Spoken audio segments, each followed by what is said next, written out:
Mr. Speaker, I rise in strong support of H.R. 1204, the Aviation Security Stakeholder Participation Act of 2013. Last Congress, I introduced a version of the legislation before us today when the charter of the Aviation Security Advisory Committee was allowed to expire, resulting in the Advisory Committee becoming inactive. Since shortly after the terrorist attacks of September 11th, the Advisory Committee has provided formal stakeholder input and advice to TSA with respect to aviation security policies. I was pleased that in response to my bill, then Secretary Napolitano restored this critical forum for stakeholder input. To prevent a lapse in the Advisory Committee's operation, it is important that it be codified in law. That is exactly what H.R. 1204 does. This bill authorizes in law the establishment of the Aviation Security Advisory Committee to provide representatives from air carriers, aircraft manufacturers, airport operators, general aviation stakeholders, and labor organizations, among others, an opportunity to provide input into policy making and have their voices heard.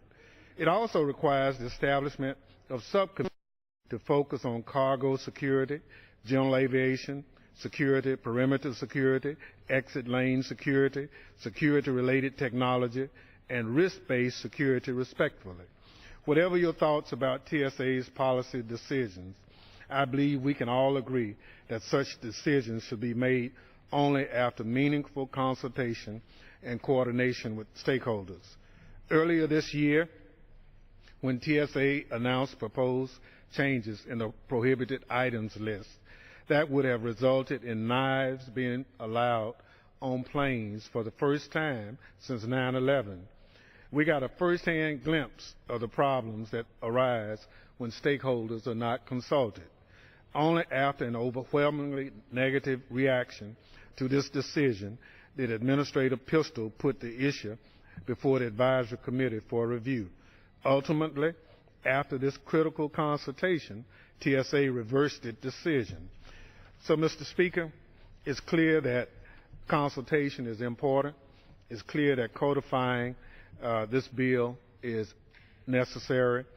But I'd also like to add that there are other organizations who want to be placed in the record in support of it.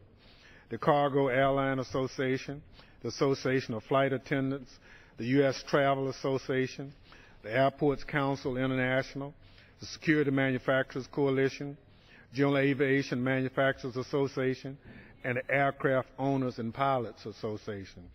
With that, Mr. Speaker, I urge my colleagues to once again support legislation to codify the Aviation Security Advisory Committee and yield back the balance of my time. Gentleman,